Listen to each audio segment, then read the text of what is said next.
Hi, Chris here from Tech Tablets with the Redmi Note 3 Pro full review. So it's the new version now that has the Snapdragon 650 in it, an upgraded camera, and most importantly a micro SD card slot now can be used in that dual SIM slot. So I'll show you quickly. We have our recent apps, home and back key here, and front facing 5 megapixel camera. There's our proximity and ambient light sensor and the earpiece. And on the left side we have the micro SIM tray. On the back we have a fingerprint sensor, loudspeaker, it's the Mi logo there, 16 megapixel camera now, and dual LED flash. And on the right side, volume up and down and the power on buttons there. Now these parts here are made out of plastic, and the backing plate here is metal. And on the top, IR blaster, 3.5mm headphone jack, and a secondary mic for noise cancellation. And around here, the bezel, the trim, is all made out of metal. And the quality is very good, the build quality. Very nice, feels quite premium in hand, and definitely for the price range, it's going to be hard to beat this mobile phone. So let's have a look now at some benchmarks and go into further detail. So here we are in the MIUI 7.1 skin. You can see it's got a bit of an Apple look to it, the iOS, and it's their own skin that doesn't, well, it supports widgets and then all your application icons all on one there. So there's no like app drawer. It's okay, but there's a couple of things I don't like about it. The couple of things like, if, for example, just using the phone dialer, there's this directory comes up, so there's a bit of Chinese in there everywhere you go. Now, there were about 3 or 4 applications I did have to uninstall that were Chinese. Some of them you can't remove. You can't remove the Mi Wallet, Mi Account. Some of that stuff, unfortunately, you are stuck with. Now, you will see that I do have Play Store there. Now, this model didn't come with Play Store installed because they don't have Play Store in China. So the sellers, the resellers on AliExpress, Banggood, GearBest, they will install their own ROM or they will install Play Store for you. Now I managed to install Play Store with a Play Store installer and everything's working fine. The speed of Play Store is running as it would on any other phone. It loads in pretty quick there and it does work in landscape mode. Unlike the launcher does not work in landscape mode. There's another annoying thing about it. It's fixed like that. So I do recommend that once you get the phone, you probably just want to dump the launcher. Get Apex or Nova Launcher, it's a lot better. Or even Zen. Zen Launcher 2 is another one that's quite nice.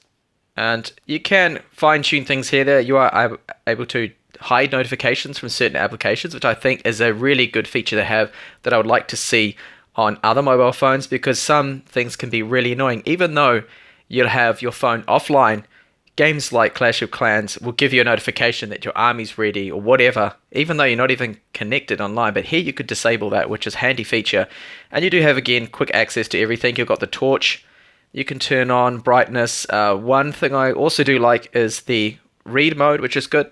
So that removes the blue light from the display to not affect your sleep so much. So that's another little option there.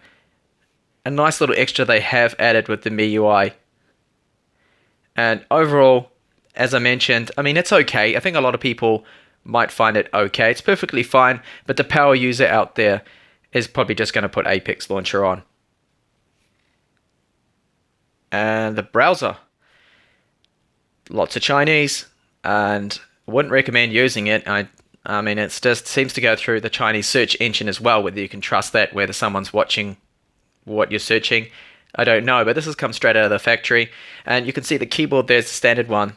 So we do have an English keyboard, but we've got Chinese on there as well. Now you can go along and just install Google Keyboard and remove this. I haven't done that for the purposes of this video, but it's what I will do. If I'm going to keep this mobile phone, I will put the Google Keyboard on there just to get rid of some of that Chinese in there. And overall typing on the keyboard is just fine. But as I mentioned, it's using another search engine there. So even if I were to type in tech tablets, I don't even know if it's going to bring it up because it's using a, well, looks like it might actually bring it up there. No, but it's all a lot of Chinese search engines, so you have to go through Google. So I wouldn't even recommend using the default stock browser application they have included there for you isn't really something you want to be using. So you want to download Chrome or another browser there. In fact, I'm just going to do that now. Install Chrome and then run a couple of web pages and see how quickly they perform.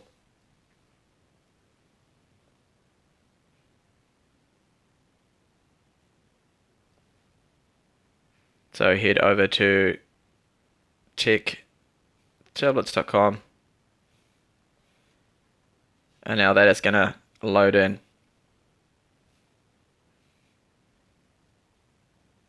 Have a look and see just how smooth that is. There's a lot of images on the website and it handles that just fine. It's very smooth. I have no problems with browsing and using this phone. It's just so smooth, and you don't really see, I haven't seen or detected really any stutters at all. So the web browsing experience is 9 out of 10 really. You can't really fault it for what it is on a mobile phone.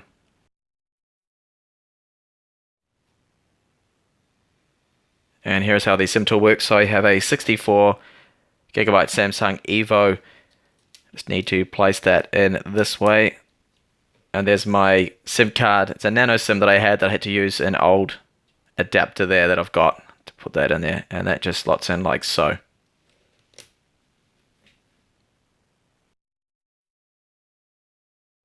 And I'll very quickly show you how the fingerprint sensor works. So you need to have a PIN number already set up. Then you just go in and add your fingerprint. I've already got one fingerprint already registered. I think you can register up to 5, I think it is. So I'm just going to add one more. So you have to confirm your PIN again. Just another security step there. And all you need to do is place your finger that you want to scan or use on the back of the sensor. Phone vibrates, and you need to do that 10 times.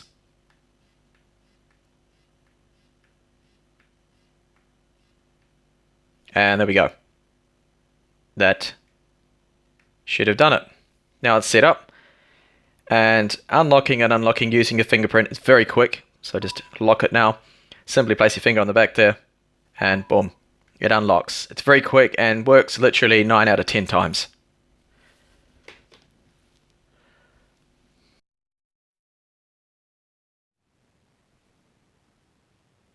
Now the benchmarks.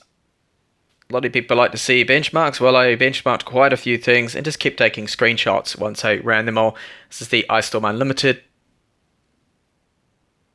3D Mark, Slingshot, GeekBench 3-score,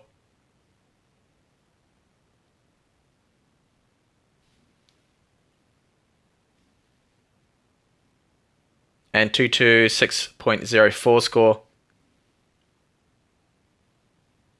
Quite a good score there. That is quite high. When you have a look at that result, it's impressive when you think about the price of this particular mobile phone, and it's almost getting 80,000 and AnTuTu 6.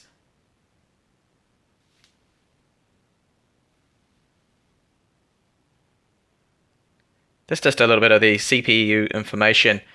There you can see that it runs at idle. It actually runs all of those cores. They tend to be on all the time. A few more details. I compared that to my Galaxy Note 5, and this device actually wins out on some of the results there, which is interesting. So this is the work performance that it got with PC Mark.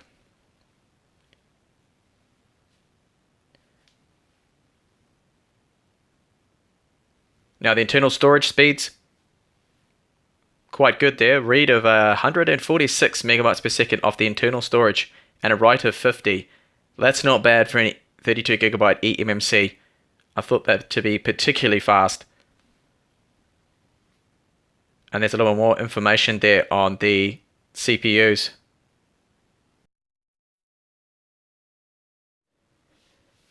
So in order to test out the battery life, what I did and what I normally do with most of my phones is I charge them to 100% and then I run the PC Mark battery life test. So I let it run from 100% with the wireless on and connected up with the network too. So it had signal, left all of that on and configured the display to the correct brightness levels they suggest. So the display was calibrated to and I just let that run, and these are the results I got out of that particular battery test. So the test only just really finished. It's at 20% battery life, and I'll just quickly show you the battery use here. So PC Mark taking up 21%, hardware of course being the screen, and the screen on time was 8 hours and 47 minutes, so not bad at all. And if I just show you the history details, you can see there that the signal, mobile network signal that I had was quite good. So in the green there, wireless was on the whole time, awake the whole time, display on the whole time, 8 hours 47 minutes. And I'll show you the PC Mark results. Here's the score details. So it's calculated the work battery life of just over 10 hours, so 10 hours and 18 minutes in total. And the finer details here are work performance score of 5,555. So scores quite well there with the 4,000 milliamp hour battery. So overall, I'm quite pleased with the battery life. Now, if you're gaming, of course, that's probably going to really take quite a knock on the battery life, because gaming does consume a lot of battery life because you're running the GPU at the max, CPU at the max. So you can probably expect quite a few hours less than that. Maybe if you're going to be gaming a lot during the day, then maybe you're only looking at about 6 hours of use.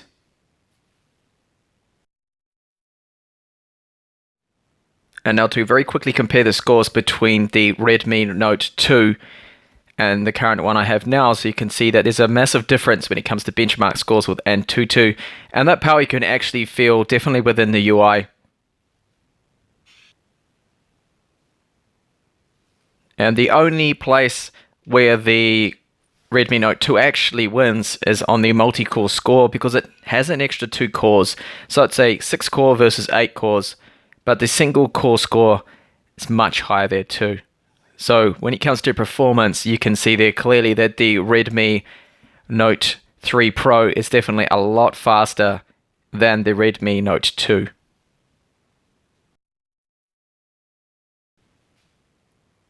And here's the 4G LTE speed that I managed to get out of the phone. Not bad. I mean, that's just as fast as my Galaxy Note 5 got at the same time. So perfectly fine speeds there.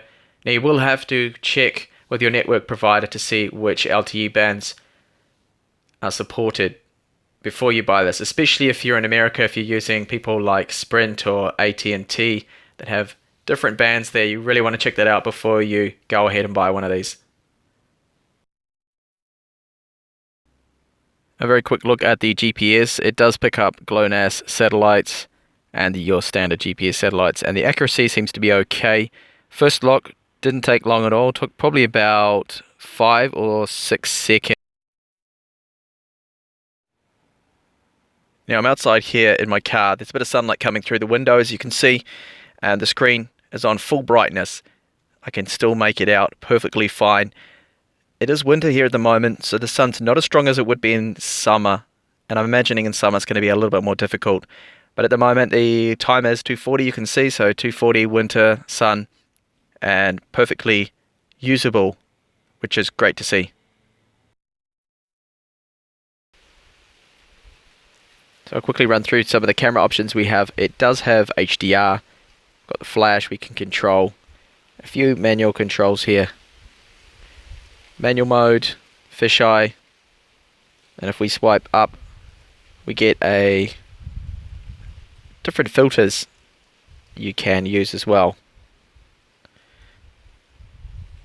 And we can go into the video mode, and this allows us to take videos, but there's very few settings in video mode. In fact, there's only slow motion, which I can't enable for some reason, and time lapse. Now these settings only allow us to record in full HD,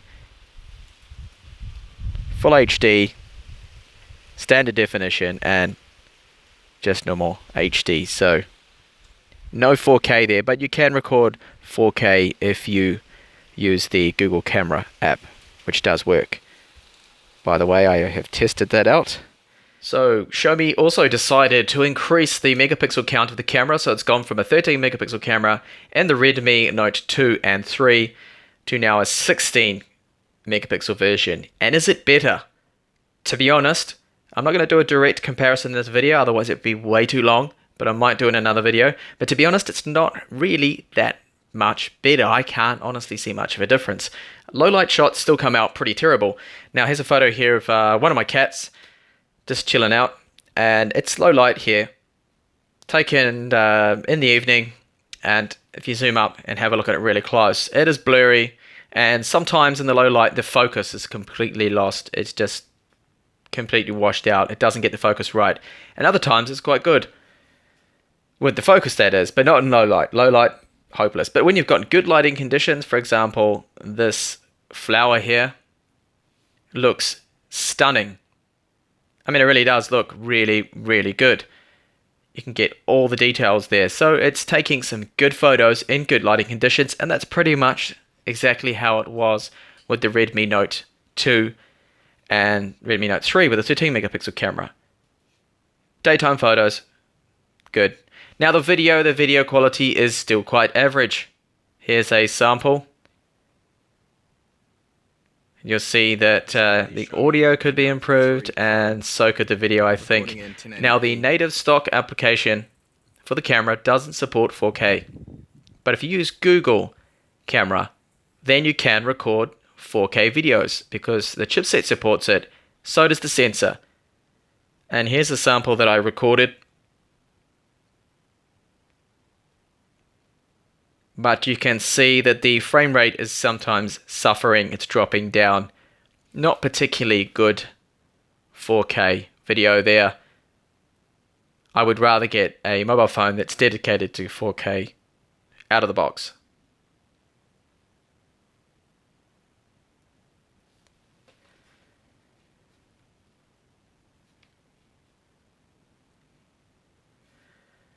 There's a few other photos. Macros again, very good. Colors aren't bad. Now if you want to see all of these photos I'm showing you, all the samples and the videos, you can click the link in the description. There's a download. Now it's quite a large file, but that's where all the originals are that I took. So you can download and have a look at those originals and compare them yourselves. And here, moving on to the front-facing camera. Takes an okay photo, and it can record 1080p video too. Quality wasn't too bad. Hi Chris here, this is a sample of the front-facing camera on the Xiaomi Redmi Note 3.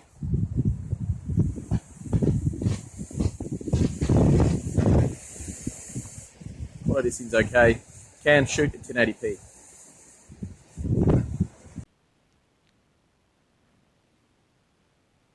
So overall, it's safe to say that in good lighting conditions, you're going to get a very decent photo, a printable, usable photo from the camera.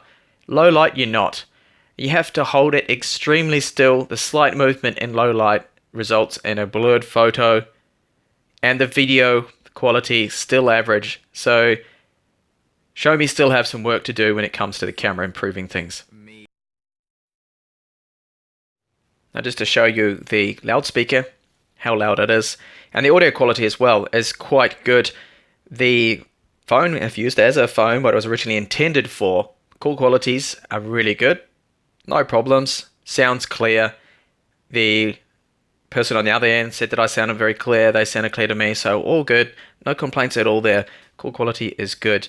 And the default applications, I'm going to use a default music app just to show you what you're in for. It's going to pop up with all this Chinese here, but then you can go across to your own music and find out what you want. But again, there's a bit of Chinese here and there with some of the stock applications. So you need to be aware of that. And you'll probably end up just trying to remove those apps and go with something like Play Music or your own Power Amp, for example, will be another good one here. So I'll just find my song I just moved over. Now, the reason I've chosen this track here is hopefully it won't give me any copyright issues. And to demonstrate the loudness of the speaker.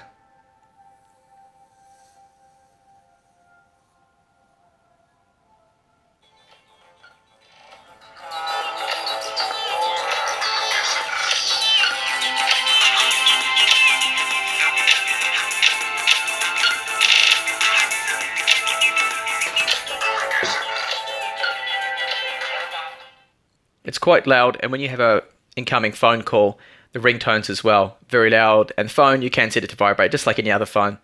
Now the audio quality via the 3.5mm headphone jack is quite good. There's no hiss or static on there. I found it to be reasonably good. I mean, I have no complaints there. It sounds good to me.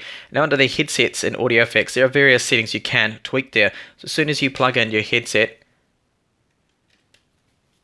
along here, you can then adjust and change to use the Mi Sound Enhancer. So you can turn that on and select, for example, I do actually have a set of Mi headphones right here, this particular model, HD audio. So you can go along and find them if they are listed, and it will tweak the sound to that particular headphone set. And overall, sound is good. Equalizer can use that also, just like any other. But it's good that you can set these settings here and not in an audio application, because this goes across the board. So you listen to a video, it will still be affected by the equalizer here. So not bad at all. And you can change and assign what the remote buttons do as well, which isn't too bad. Okay, so we're seeing the benchmarks, but how does the Adreno 510 handle gaming? I'm just going to test out a few titles here now. Some of them are quite demanding. The screen's 1080p, so that's definitely helping it. So it's not a 1440p screen. And have a look. This first title here is Mortal Kombat X.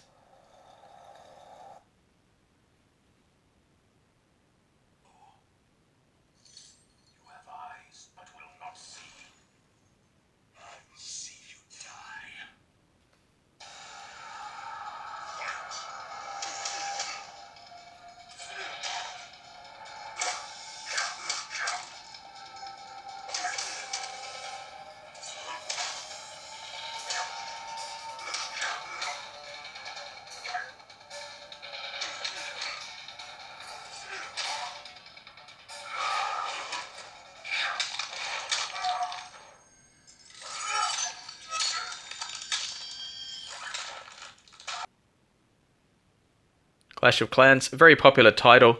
I know it's not a demanding game really, but it can run slow when you've got really big level 10 cities or lots going on the screen. But it runs very fast, very fluid, and it actually looks really, really good on the screen.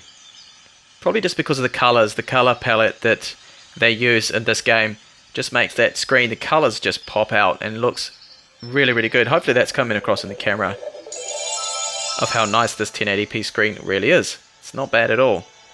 You see with the viewing angles. Now just quickly do a very quick attack.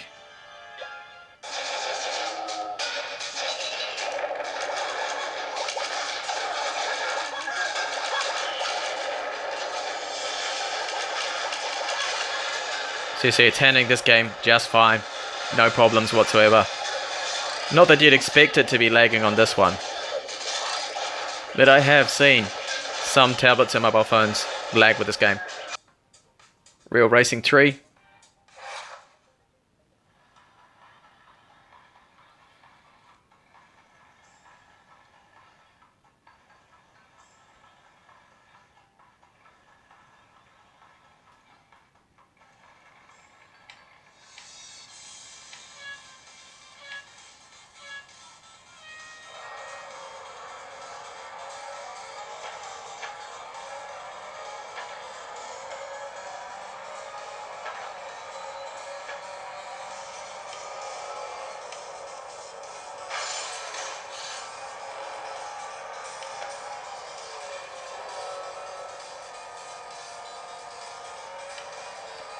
Might not be a newish game anymore, but it still looks great.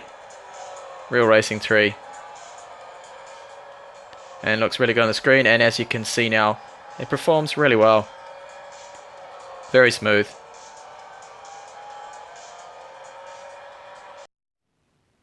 Modern Combat 5 Blackout. Now for some reason there's no sound on this. I've seen this happen before. I can't remember which mobile phone it was now, because I've reviewed a few.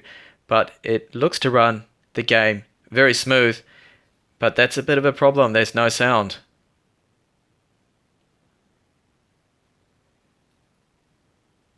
Looking around here, yeah, it's not really lagging. No, I don't think there's any lag at all. This can lag. I've seen it running literally at 10 frames per second on some of the Bay Trail tablets, and even other mobile phones that have weaker GPUs and chipsets. But this is definitely running really nice. Just a shame there's no sound. Dungeon Hunter 5.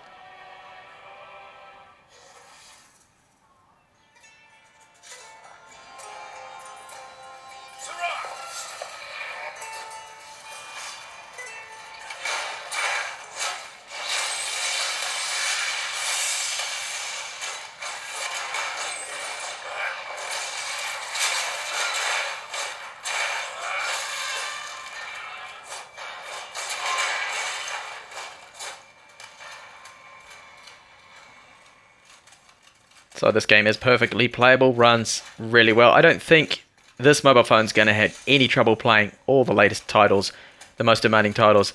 This GPU is handling everything just fine, this chipset. Now when it comes to temperatures, it's tiniest little bit of heat coming from around this area here, but honestly it's nothing. It doesn't seem to get that warm or throttle. Now I have played it a lot longer than this current video is showing you, but I will get my thermal probe out and have a very quick look.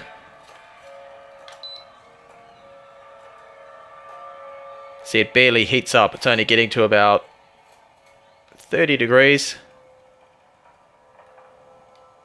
Of course, if I was charging and playing at the same time for 2 or 3 hours continuously, I imagine it would get over up to 35 or something like that. But so far, the temperatures of this particular chipset, the Snapdragon 650, seem to be very good and not heating up like the 808. And just if I check the front, getting warm around the screen perhaps, pretty much the same. Around 28 degrees. So here are the thermals. It's getting up to, what's the highest? 64. One of them PA thermal 1, so that must be our CPU. So 64 degrees internally and externally 28, 30 degrees. So those temperatures I think are very good. So is it Dragon Tail or Gorilla Glass 3? I don't know. I don't think anyone really knows, but it does have some form of scratch resistant glass on there. And I'm just going to do a very quick test. Now I'm not going to go overboard. I'm not going to throw the phone around or shoot at it or shoot a crossbow at it or anything like that to see how resistant the screen is. What I want to do is just use a knife, my unboxing little pocket knife here, and I'll just show you that it is sharp on the end. I will show you that it does cut paper quite easily. Now I'm going to do the same on the screen, and I really hope it's not going to leave a mark, but here we go. Do the same. I'm going to move it around a little, and I am actually pushing down quite hard. You probably can't see that on the camera though. Alright, did it leave a mark? Hopefully not. Otherwise this phone's going to be pretty useless to me. No, I can't see any marks. I can't see a mark at all there. So it does have some form of scratch resistance there. If I was to force down extremely hard, I bet you I could probably put a mark on it, but I don't want to do that. But that was, I think, hard enough to know that if you're going to put it accidentally in your pocket with some keys or some coins, then the screen at least shouldn't get scratched up. The rear metal on the back, of course, that's another story. That, of course, will scratch, and so will the plastic, and I'm not even going to try that. So there we have it. I think this is quite an amazing phone for the price. You're getting flagship performance without the flagship price tag.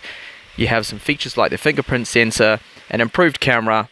The chipset, the new Snapdragon 650, is very capable, very powerful, and overall there's not much to not really like about this phone, apart from the minor little niggles I have with the MIUI 7 pre-installed Chinese apps. The fact that it doesn't come with Google Play, but that's what you get with every mobile phone out of China. But overall, I think this is a really good buy for the price, and it's very hard to beat this phone's performance for around 200 US. Thanks for watching the review. Hopefully see you back in the channel with more up and coming reviews on mobile phones and tablets. Bye for now.